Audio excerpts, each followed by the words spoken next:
24 hours a day, 365 days a year. This is Salam Radio.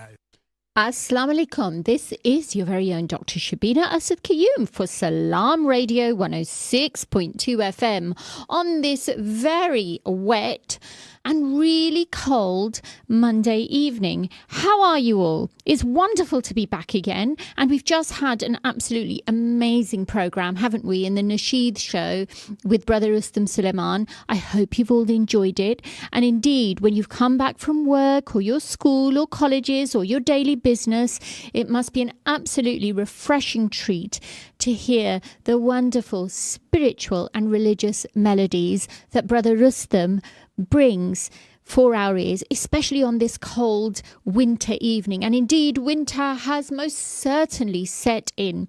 How are you all keeping? I know that there are, from my perspective, a lot of bugs that are going around. I hope you're all wrapping up warm, especially the children that are listening to this show.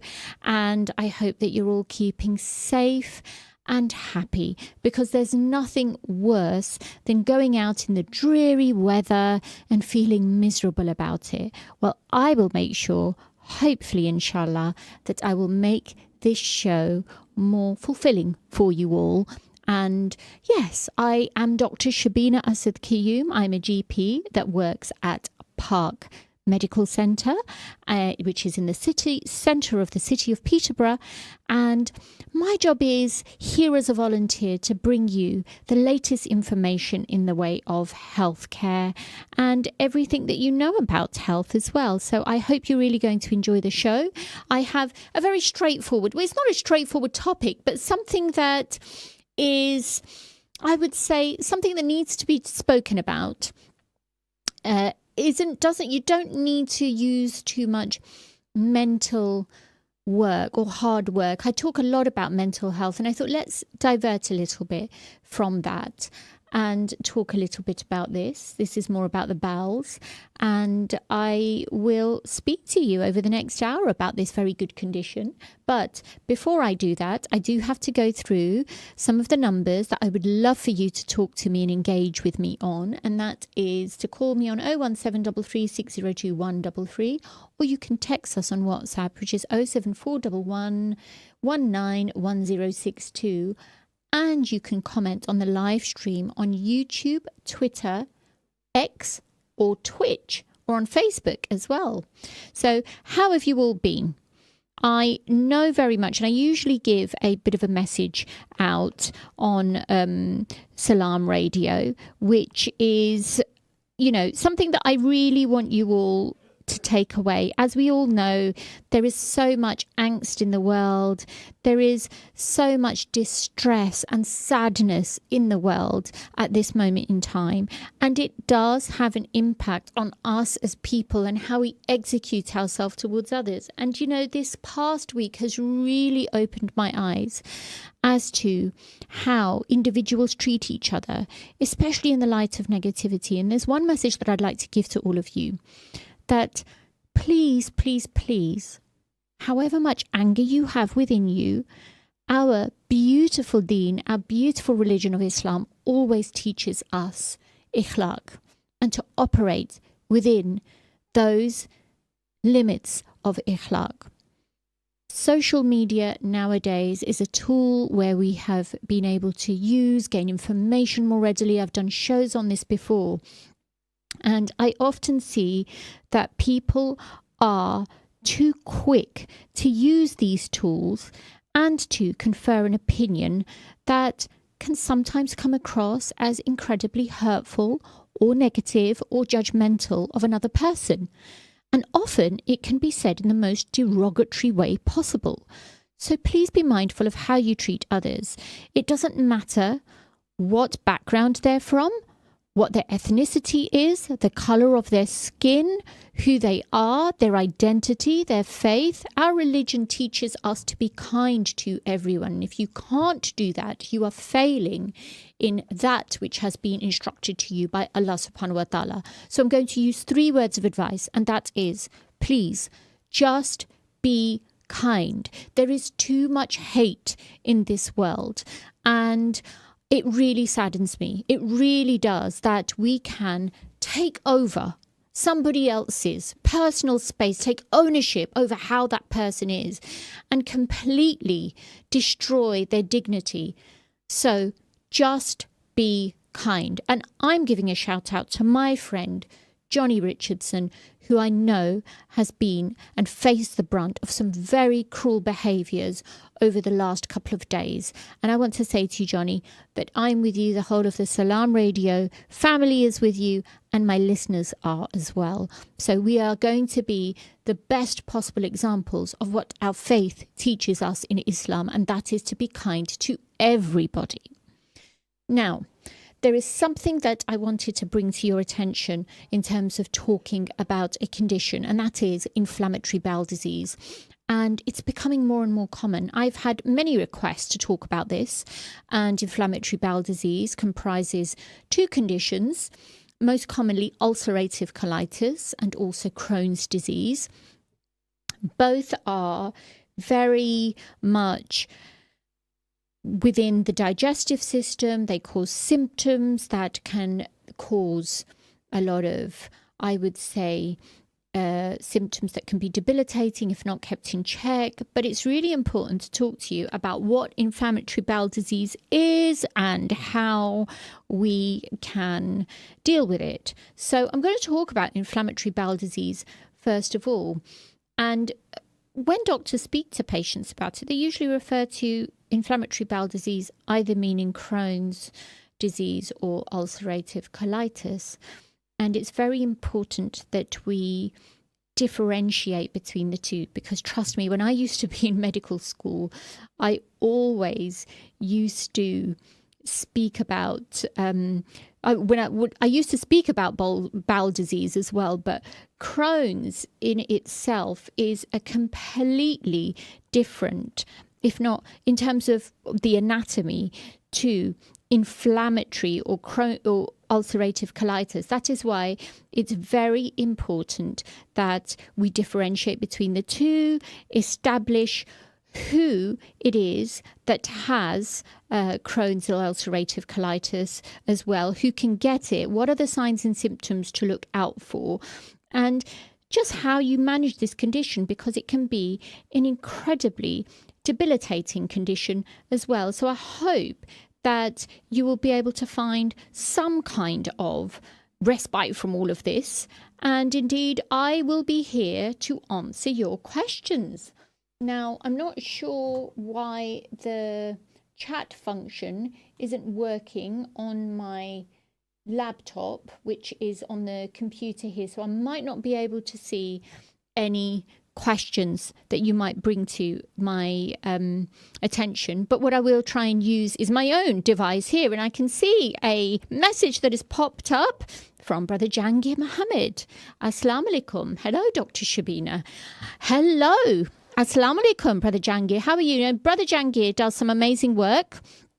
He is currently raising funds for some wonderful donations at Christmas time. Jangir partakes and participates. He works on behalf of Peterborough City Council. He's an officer there, a splendid officer with his team, and he does some amazing work. He's always fundraising through the tuck shop.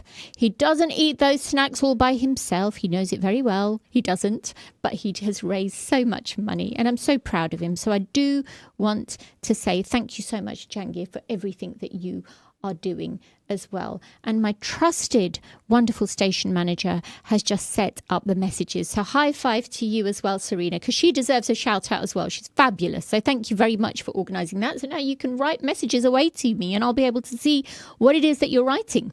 So let's go back to the topic of inflammatory bowel disease, shall we? Now, you can get symptoms. What it is, inflammatory bowel disease in a nutshell, is the inflammation. The difference between ulcerative colitis and Crohn's disease is the swelling of the bowel, or the inflammation in ulcerative colitis tends to be just in the inner lining of your intestines or the gut as well. Whereas the inflammation of Crohn's disease can go through the whole thickness of the gut, okay? And that's more dangerous because you can be prone to getting perforations in your digestive system if you are subjected to that kind of illness or inflammation. And ulcerative colitis, the difference between ulcerative colitis and Crohn's disease is ulcerative colitis only affects the large intestine and the rectum, which is your back passage, whereas Crohn's disease can affect any part of your digestive system from your mouth all the way through to your food pipe, your stomach, your small intestine, large intestine, and your rectum as well. Okay, so that's the fundamental difference between both of these inflammatory bowel illnesses as well.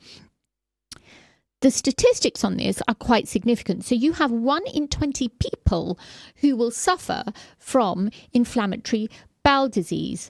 And some people will be classified as having ulcerative colitis. Some people will be classified as having Crohn's disease, because they have features of both conditions. And this is sometimes known as indeterminate colitis, which is another complicated bowel condition. But let's stick with the most simplest forms, which are ulcerative colitis and Crohn's disease.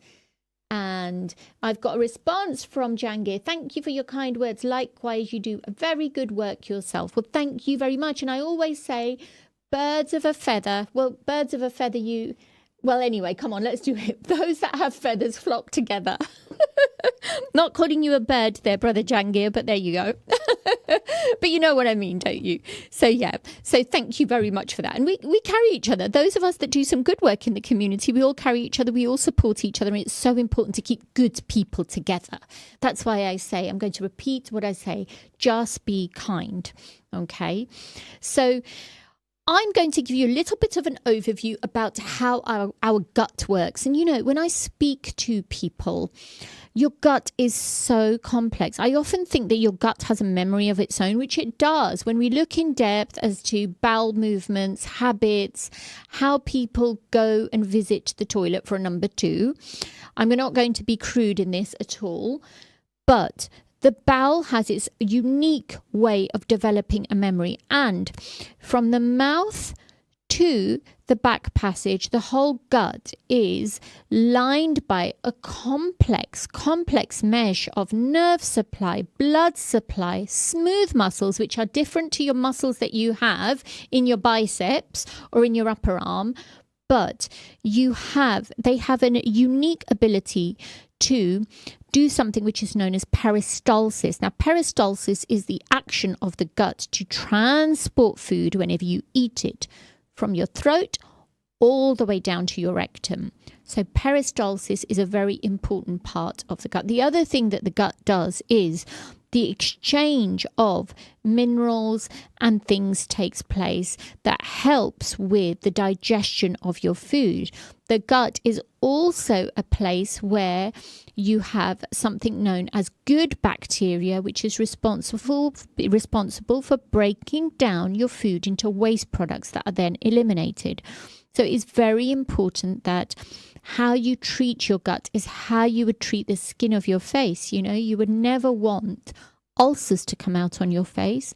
So I normally say that whatever you treat your face with, don't treat your gut with that, but take just as much care as to what you ingest and give your gut as well. And I'm going to come on that topic in a little while.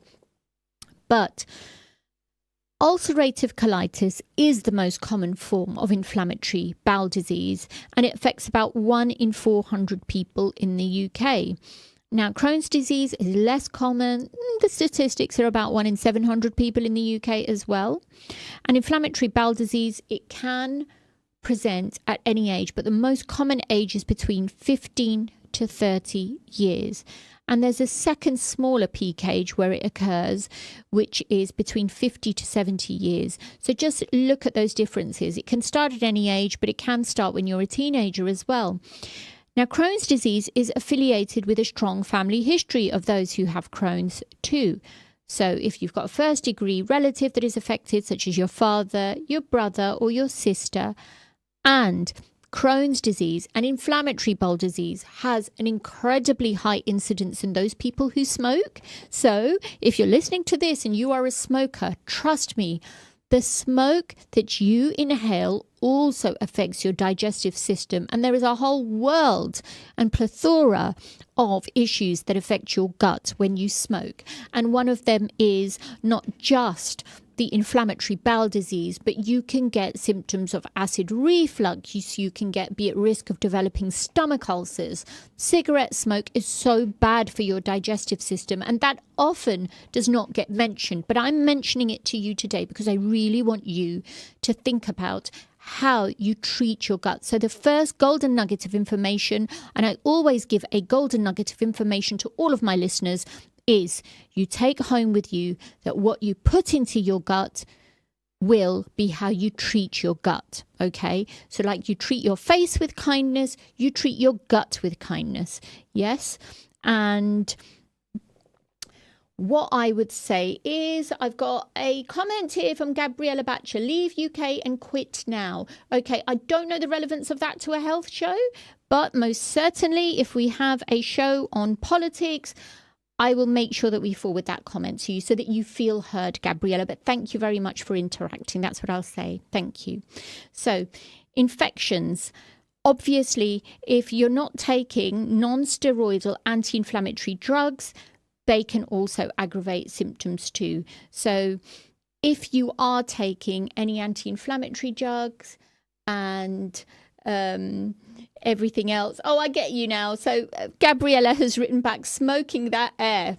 Absolutely. You are so right. So we've got a lot of polluted air. Sometimes we get smog and fog. That's not good as well. So if you've got a lot of pollutants in the air, spot on, Gabriella. You're absolutely right. We can definitely, that can affect your gut. It's like treating your gut with kindness. So whatever you inhale, it can also affect your digestive system as well. So thank you very much for that comment too. Now, causes of inflammatory bowel disease is that combination of genetic and environmental factors. There you go, Gabriella. You're absolutely right. And it seems that the body's immune system is triggered by factors such as bacteria or viruses. And you know, these viruses are very, very funny because they can alter your DNA. Now, viruses, through more and more research that we are getting, has been shown to alter the DNA of the gut and also the DNA of an individual sometimes, so that it becomes more susceptible to illnesses such as immunological diseases, etc. Now, symptoms of inflammatory bowel disease. Let's talk about the symptoms. So if you are someone that has symptoms of inflammatory bowel disease, you can start off by having abdominal pain and cramps. And if you're a female, these could be cramps that are other than you having your monthly cycle. And it could be that you will have abdominal pain and cramps, and they're regular, more so after you eat something. You can also have diarrhea. So it can sometimes be associated with blood as well.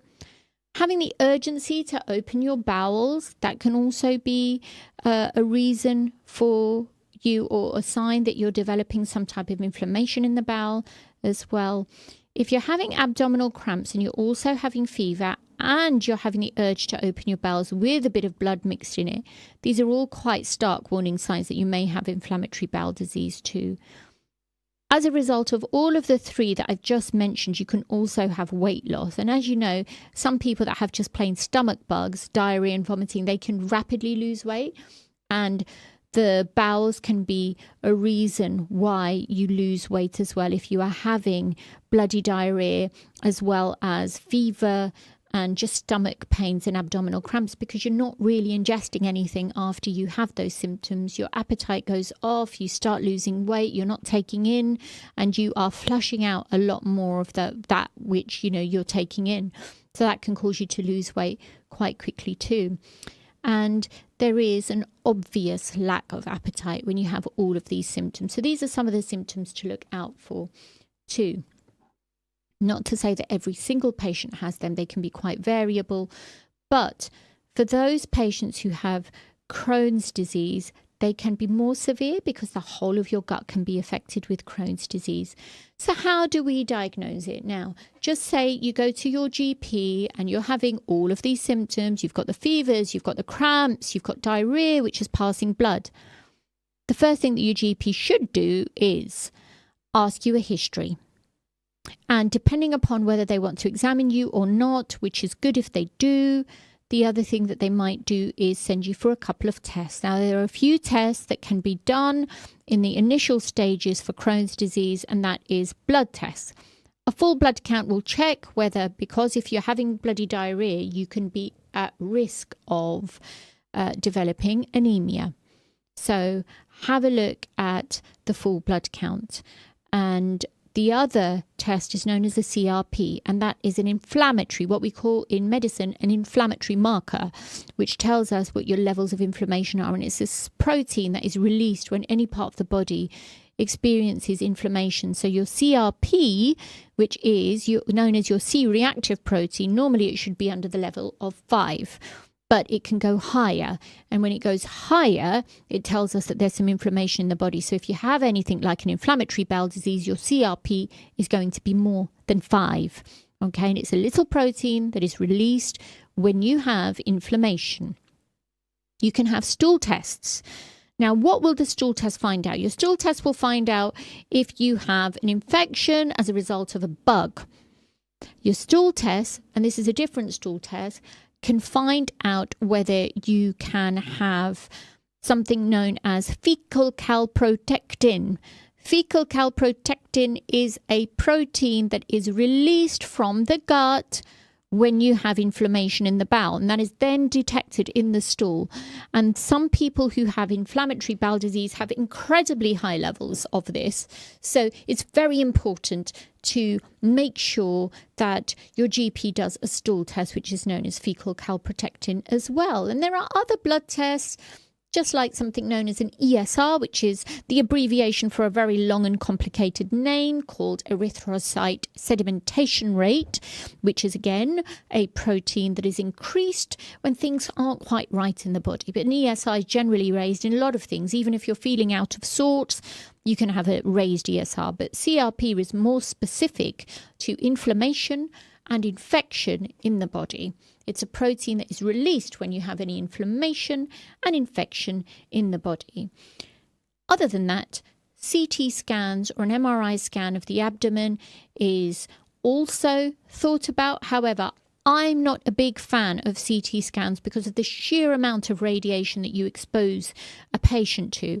So I would much rather go for a definitive investigation. And definitive investigation is a camera test.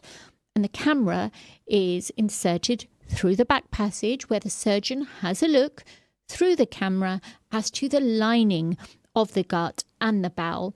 And often biopsies are taken. They are sent away to see if the patient whose biopsies have been taken is suffering from inflammation. Now, there are lots of factors that can lead to the exacerbation or setting off of an inflammatory bowel disease. One is your diet. So we're going to talk about that diet in a little while. Managing stress. Everybody knows that when an individual has stress, and in many occasions I've seen patients who say, oh, when I get stress, I run to the loo. A lot of people, on the other hand, as a result of stress, will not go to the toilet very often. So it's incredible how our mind is actually related to our gut, and there's a lot more research going on as to how both are connected. So your mind, if you are stressed, it has the ability to develop stress on the gut as well, and then that can invariably cause diarrhea-like symptoms too. So stress can make symptoms worse. There are medicines that can make your symptoms worse, especially medicines like antibiotics, aminosalicylates, for example, mesalazine, that is used, medicines affecting your immune response, steroids as well can sometimes be used to calm. These are more used to advocate a calm in the disease as well. And ultimately, it is very important that we have a look at how we treat such conditions too. So having a look at your diet is very, very important. The things that do cause the inflammatory bowel disease, irrespective of whether this is Crohn's or ulcerative colitis, are spicy foods, smoking, taking anti-inflammatories, being stressed. That is one thing. And in the last minute of the show, just before we take a break, after the break, we're going to talk a little bit about the treatments and what you can do from a lifestyle perspective to help prevent these conditions. Or we can talk a little bit about the types of medication that will be used to help. So I hope that that's been a good introduction. After the break, we'll be talking a little bit about treatments. Do send your questions in, or do send experiences of anything that you may have taken that could have helped with your symptoms. I'm always open to hearing things from you all, but don't go away and stay tuned with your very own Dr. Shabina Asad Qayyum on Salam Radio, Body, Health and Mind show, and this is going to be... Stay tuned to Salam Radio after this short ad break. At Master's Pharmacy, we put your health and convenience first. We offer free blood pressure checks and blister-packed medication. With our free same-day prescription delivery service, you can have your medication when you need it. We also offer travel vaccinations, including Hajj and Umrah, along with other services to meet all your pharmacy needs. For more information, contact Master's Pharmacy on 01733 567 208 or visit us at 303 Lincoln Road, PE1 2PH. Masterminds Tuition Academy is for your high schoolers, your something to provers, your subject strugglers and keen learners, your brave jumpers and fist pumpers. Affordable personalised learning plans are delivered through our centres in schools across Peterborough. But not to worry, we also provide online and home visits with flexible timings. Whether it is maths, English, science or 11 plus, Masterminds is a must. Find us on all socials and visit our website mastermindstuitionacademy.com or call us on 07516 166 003. Masterminds, master the matrix. Mart Food Store, Lincoln Road, Triangle, te inna rush. O balle hoye tusani amba ne pure mulke vich rolle. Pakistani सौगातां दी अंब ले लो जामनू ले लो पाकिस्तानी ताजे मिठे अंब ते जामनू आ गए जी यकीन करो जी भाई ना मार्ट फूड स्टोर वाले किन्ने वरियां तो सानू पाकिस्तान तो अपनी ब्रांड दा अंब मंगवा के पूरे यूके नु नश लवांदे आ ते हुण पाकिस्तानी जामनू भी भाई ओ जने ने आ पुत्र Amar Food Stores, Al Mashu, fresh halal meat and groceries. Address 613B Lincoln Road, Triangle, Peterborough. Telephone 01733 687374. Amar Food Stores, Meyar ka naam, munasib daam. Thinking of laser hair removal but worried about cost? Well Skin Clinic, Peterborough's #1 aesthetic clinic, offers 0% finance on courses of laser hair removal. We perform thousands of treatments using the Soprano titanium in our prestigious clinic. Virtually pain-free and suitable for all skin types, our team of aesthetic professionals can help you achieve your goals affordably. Well Skin Clinic, making life-changing aesthetic treatments affordable for all. 40 Cowgate, Peterborough. Call or WhatsApp us on 01733 555540. Satisfy your cravings at Ibrahimi Buffet Restaurant. Enjoy a tantalizing variety of Chinese, Italian, Pakistani and comfort food favourites from starters to desserts. Kids under 5 dine for free, so bring the whole family to our location at 63 Sycamore Avenue. Open every day from 5pm till 10:30pm. Call us on 01733 313131 or book online to reserve your table. Ibrahimi-restaurant.co.uk. Every bite is a delight at Ibrahimi Buffet Restaurant. You could be driving, you might be cooking, you could even be working. But whatever you're doing, you're also listening to Salam Radio. And if you're in business, your potential new customers could be listening too. So talk to them and let them know what you have to offer. Advertising on Salam Radio is affordable and effective. And by doing so, you're also supporting this valuable and important voice within the community. Call 07866 319 679 or find Salam Radio online and across social media.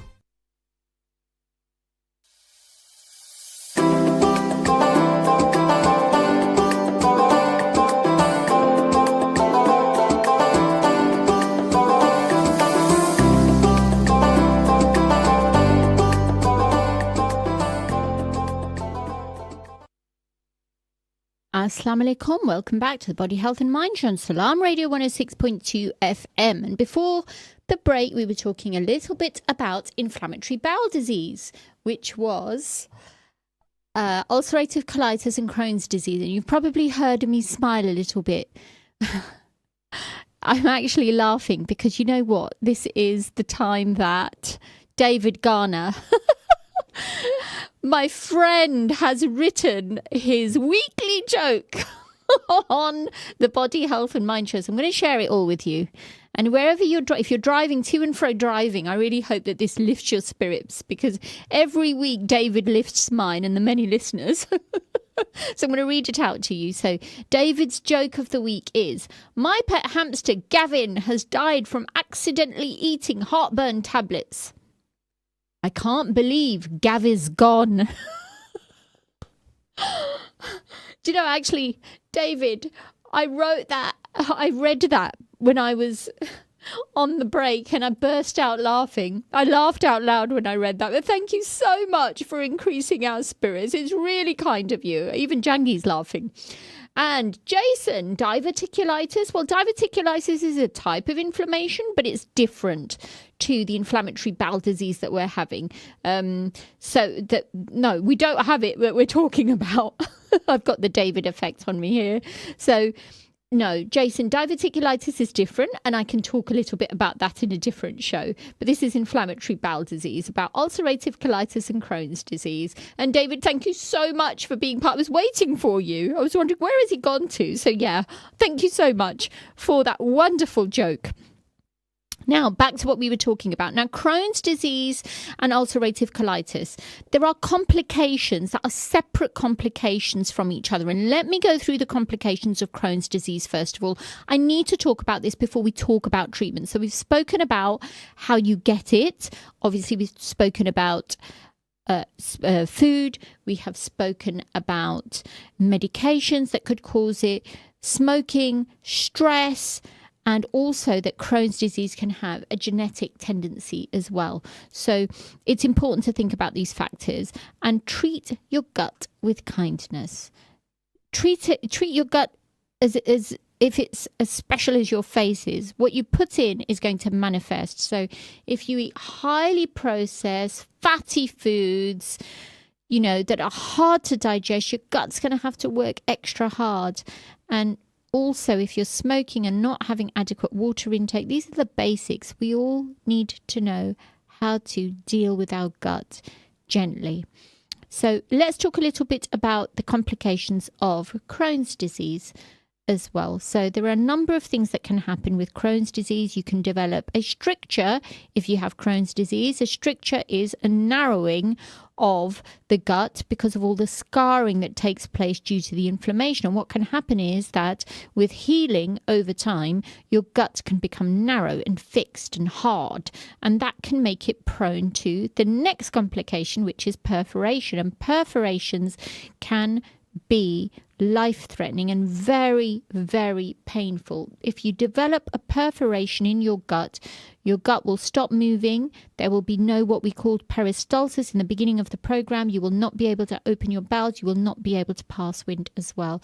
So that is actually a surgical emergency. If you suspect that you've got perforation or anybody in the family has got perforation, they need to go into hospital straight away and 999 needs to be called. You also cannot put your hand on the stomach of a person who has inflammatory bowel disease too. An abscess can form inside the stomach or the gut if you have a perforation, and this can be serious and life-threatening, as I've said. We have Peterborough drivers that have joined us. Thank you very much. Assalamu alaikum, and thank you for this for joining us. We have Ruby Hawker. Assalamu alaikum, Ruby. It's wonderful to have you. Thank you very much for joining my show. And you say information for diverticulosis. Well, I'll tell you what, Ruby, because diverticulosis is a completely different gut condition, I promise you, and also Jason, I will talk about this on my next show, especially for you, okay?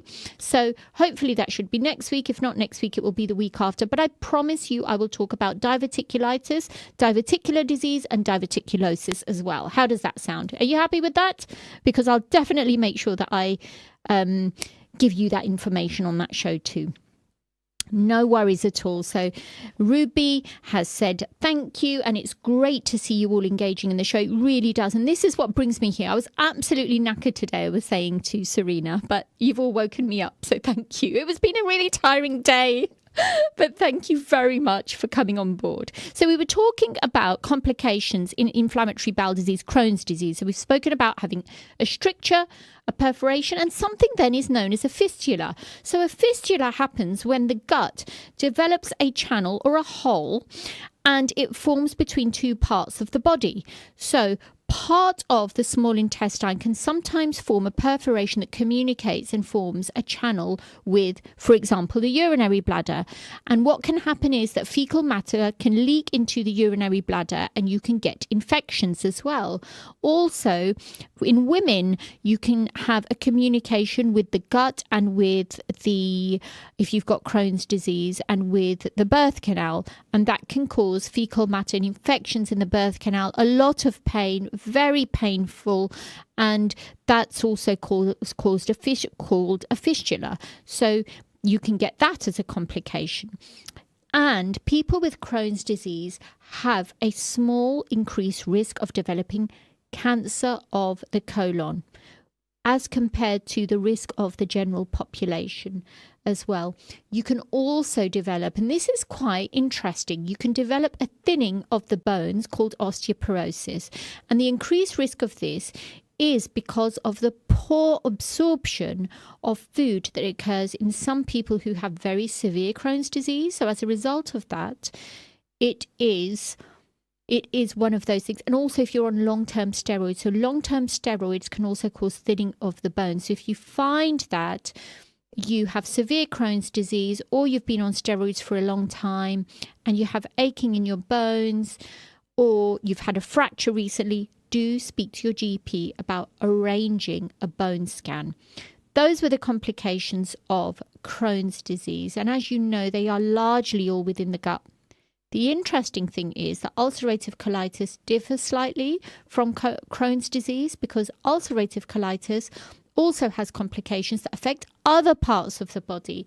And what happens is that you can get an unusual rash on the legs, which is called erythema nodosum. And we can get mouth ulcers, which are called aphthous ulcers too. Painful joints, which is acute arthropathy, and those that are usually related to the activity of the inflammation in the bowel usually go, but not always settle. And there is an unusual skin colour that can develop, or a skin condition that is known as pyoderma gangrenosum, and that's such a painful condition too. Got a comment in from Gabriella: the camera angle is poor, doesn't make you want to watch. I'm sorry about that. I can feed that back for you, Gabriella, and we can see what we can do about it for you. Okay. There are two cameras. Sometimes what happens is we have guests on the show, so they're placed so that we can have sort of a good view as well. But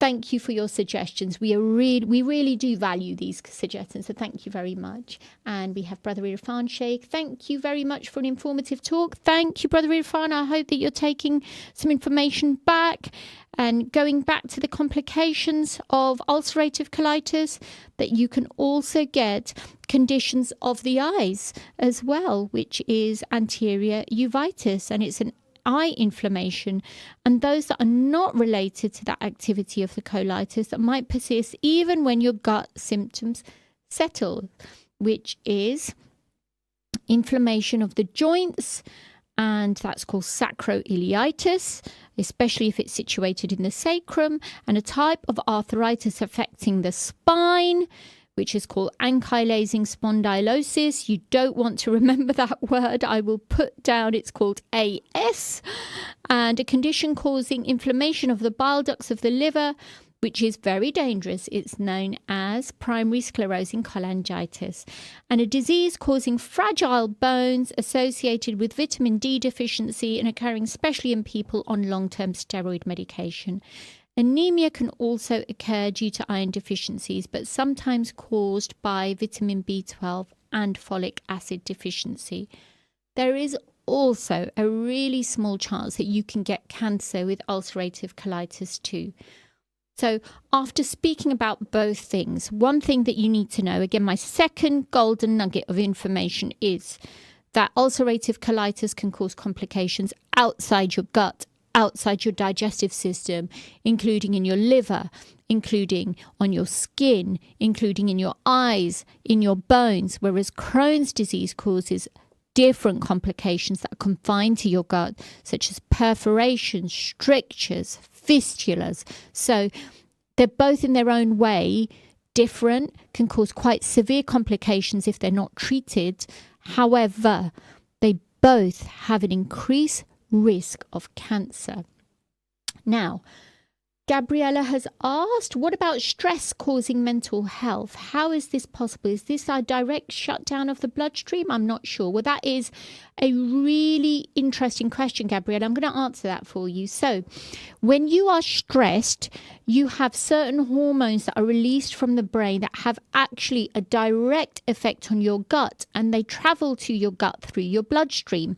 And when they travel to your digestive system, they actually throw your digestive system, make it sometimes hyperactive, which is why you sometimes can get diarrhea or rush to the toilet. And if over a really long period of time you are exposed to stress, the other things that can happen is that stress levels can sometimes lead to overeating, sometimes leading to poor eating, sometimes leading to undereating, and then what can happen is that can cause a lot of complications because your gut is exposed to the wrong kind of food stuff, and that is what can cause the ulcerations or inflammation in the bowel because it's working extra hard. Got a question from Irfan Sheikh. Could this be lethal? Absolutely. If you develop any complications from Crohn's disease and from ulcerative colitis, any of those that aren't seen or put in check or treated in time, then those can certainly become life-threatening and lethal as well. So, Gabriella, what about getting really skinny? Well, it's a good question, but it is always suggested that you have a normal weight. So something which is known as your body mass index, which is a BMI, always suggests you should never be underweight as well. Because if you're too underweight, then some of your body functions can shut down too. So we don't want, it's always good to be moderate in everything, okay? And Lee, hello Lee. It's good to see that you're here and you're on board as well. It's lovely to have you as usual. So going back to our points about both of them. Now we're going to talk about what do we do? So let's talk about a flare-up of ulcerative colitis, because if you remember, ulcerative colitis is more common than Crohn's disease, okay? And when you first develop ulcerative colitis, it's usual for you to take medication for a few weeks until those symptoms clear. A course of medication is usually taken each time your symptoms flare up. You're usually going to be under the care of a specialist when you are first diagnosed with ulcerative colitis, and the main site of inflammation in the colon and the rectum is identified. And sometimes your specialist will give you a enema, which is a local topical treatment. So, Gabrielle, amazing answer. Thank you. Take care. You take care as well, Gabrielle. It was lovely to have you.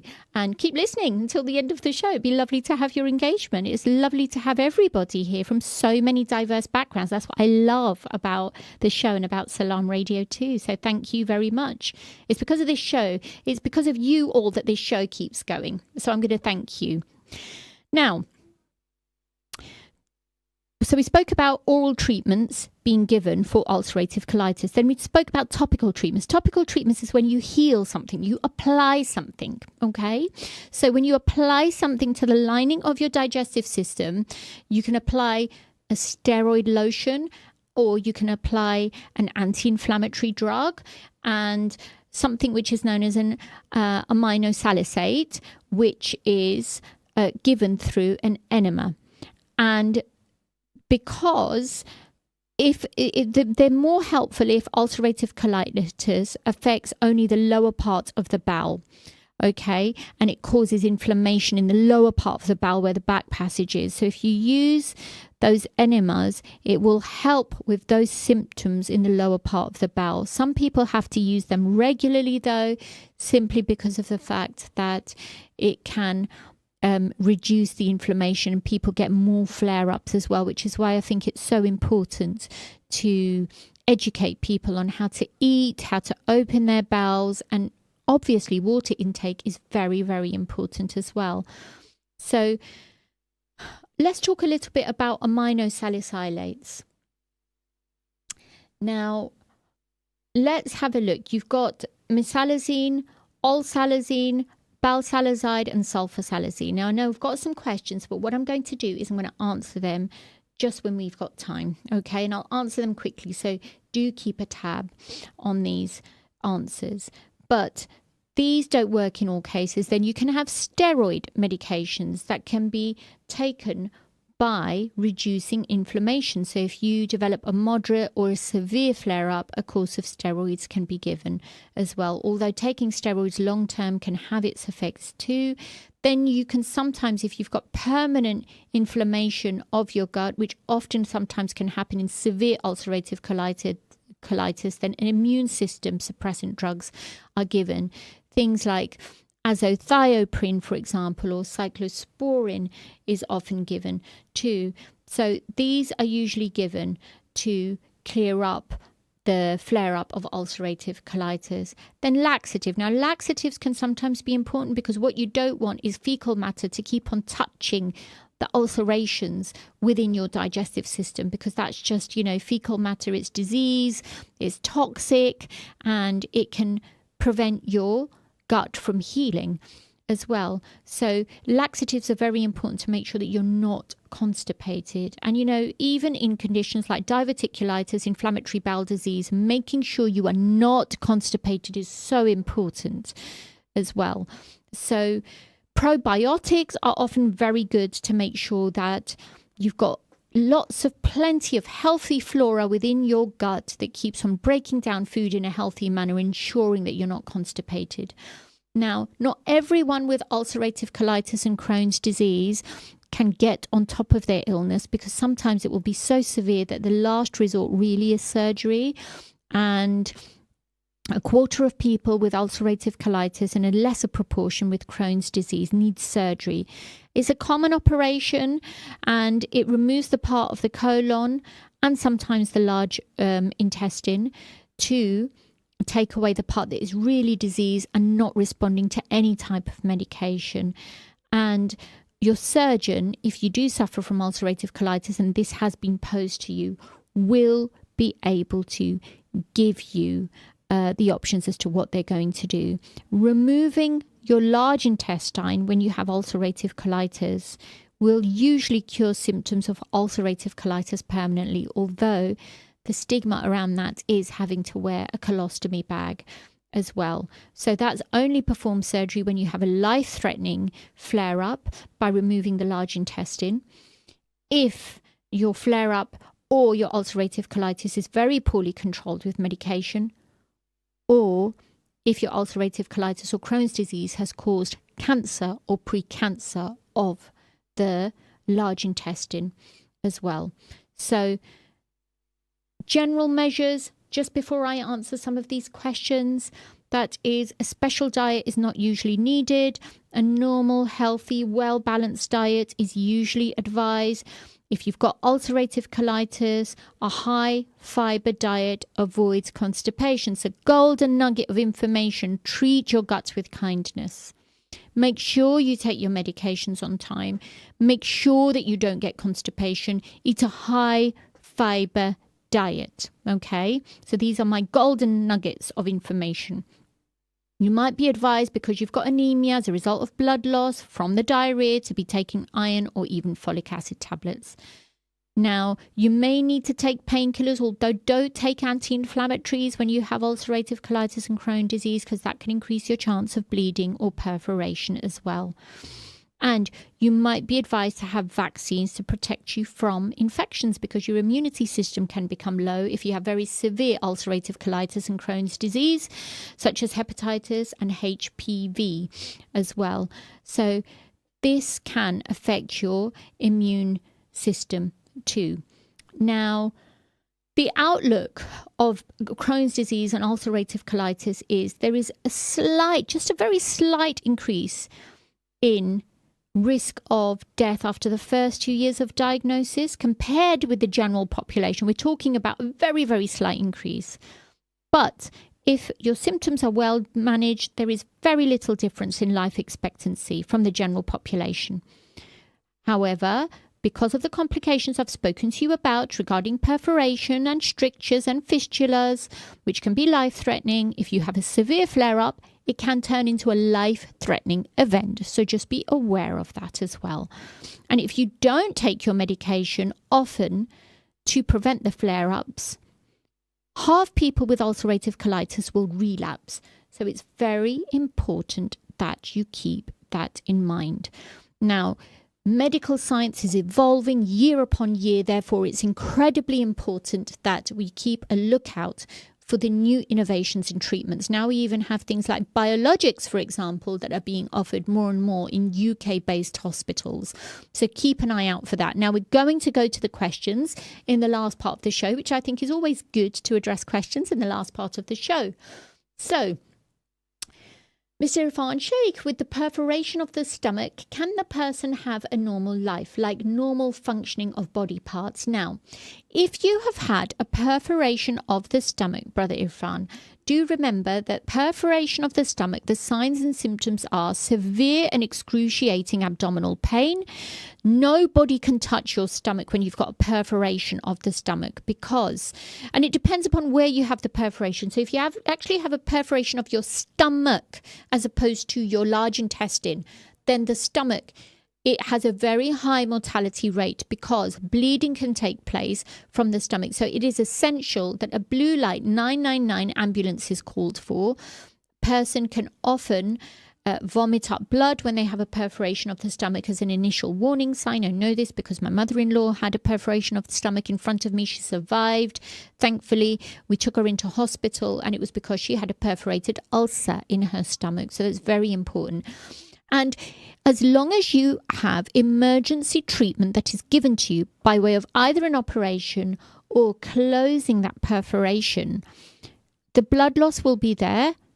However, if you don't have any other surgery, for example, taking a part out of your digestive system like your colon and a stoma bag to help you, then it shouldn't affect any of the other body parts at all. So that is one thing that I would really like to make clear here, that it doesn't affect your other body parts. Yes, you can feel weak as a result of undergoing emergency surgery and the loss of blood, but per se, I don't think you can have that. One of the other questions that has come to me is, can spicy food cause Crohn's disease and ulcerative colitis?